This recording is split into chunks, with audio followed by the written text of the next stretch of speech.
Assalomu alaykum YouTube ishqibozlari, obunachilarim.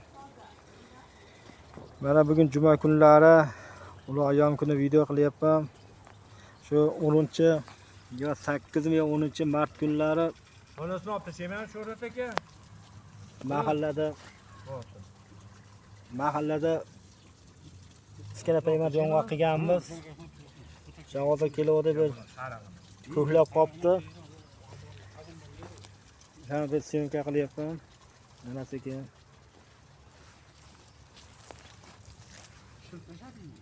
Onu ne yaptı ona? Olishlari yaxshi turibdi. Shu 10-martlar bo'lsa kerak. Bu akamizni o'zini yong'oq bor ekan, mahalliy yong'oq. O'shandan ulab berdim, paymat qilib berdim. Bu mahalliy yong'oq. Xitoy yong'oq basta. Mana rivojdan olib chiqyapman. Bular tek turibdi, undan natija bor mana. Mana o'zi ko'plab qolibdi mana. O'zi mana daklar chiqarib qolibdi. Mana o'zimizning mahalliy yong'oqdan shu teshadasidagi paymat qilganman. Mana hozir hammasini bir boshdan olib chiqyapman. Kichkina paymat mana.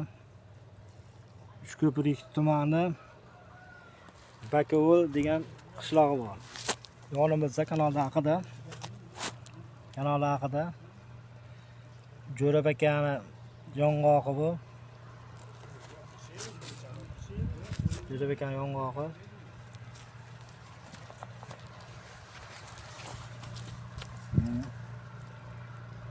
Yong'oqni ko'rsatyapman. Bittalab.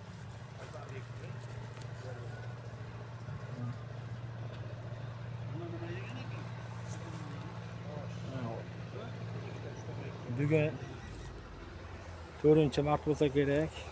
Mana bog'lari. Mana shponkalari. Zo'r gullabdi.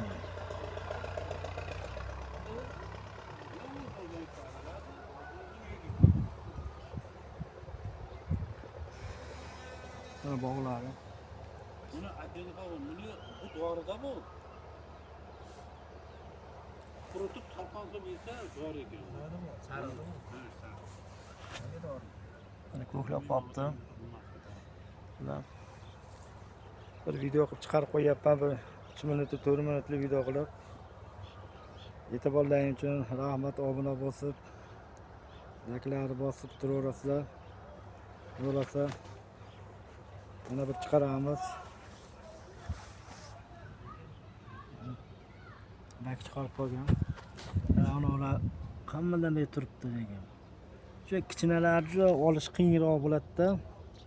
Shunchalik bilaydi kattalarga paymat qilaman. Ularda zo'r bo'ladi. E'tiborlaring uchun rahmat, obuna va layklar bosib turaverasizlar. Murojaat qilaverasizlar. Sog' omon bo'linglar obunachilar.